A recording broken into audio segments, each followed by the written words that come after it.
Long ago, hidden between vast forests and fertile lands, stood the peaceful village of Odio. Its people lived in harmony, honoring the customs passed down by their ancestors. From above, Odio looked like a jewel resting in nature's embrace. Every hut, farm, and pathway told the story of generations who had called this land home.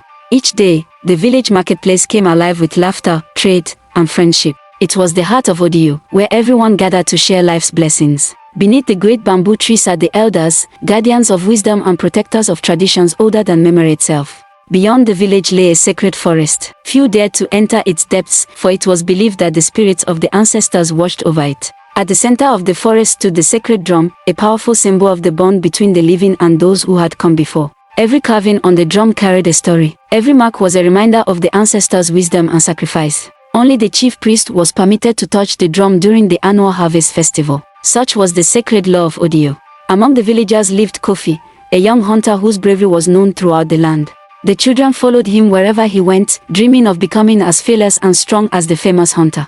Kofi stood tall and confident, admired by many. Yet deep within him, pride was beginning to grow. Whenever Kofi returned from a successful hunt, the village celebrated his achievements with songs and dancing.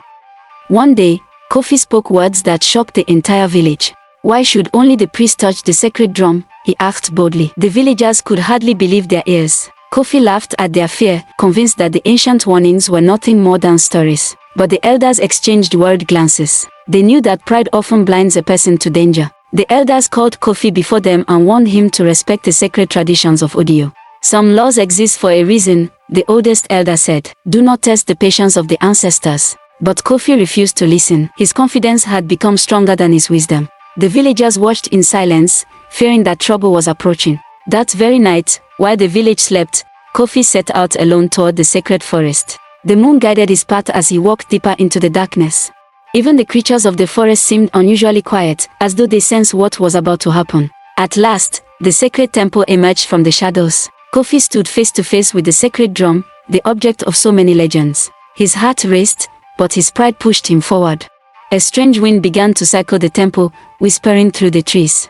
The carvings seemed to glow beneath the moonlight, as if the ancestors themselves were watching. Without hesitation, Kofi lifted his hand toward the drum. Then, with one powerful strike, he broke the most sacred law of Odio. The sound echoed across the forest, awakening forces that had slept for generations. Birds scattered into the sky, and the earth itself seemed to tremble. Suddenly, a violent windstorm swept through the temple. Shadows moved among the trees as the spirits of the ancestors revealed their presence. For the first time in his life, Kofi felt true fear.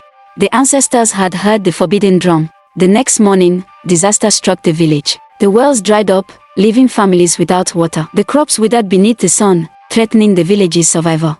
And the animals vanished from the surrounding lands. Kofi awoke to discover that he could no longer speak. The village oracle entered a deep trance to seek answers from the spirit world. When the truth was revealed, Kofi fell to his knees in shame. The elders declared that he must earn forgiveness through service and humility. Day after day, Kofi worked tirelessly for the people he had wronged. He labored under the hot sun, helping restore the damaged farms. He cared for widows, children, and the elderly with a humble heart. Slowly, the villagers began to see that Kofi was changing. On the seventh night, Kofi returned to the shrine and knelt before the sacred drum. Through the storm, he prayed sincerely for forgiveness. As the first rays of sunlight appeared, the storm finally passed. The spirits departed peacefully, their anger replaced with mercy. The wells filled once more, bringing life back to the village. The farms flourished again, and hope returned to every home. Kofi's voice returned, but he was no longer the proud young hunter he once was. Years later, Kofi shared his story with the village children, teaching them a lesson they would never forget. Pride can lead to destruction, but humility can restore what has been lost.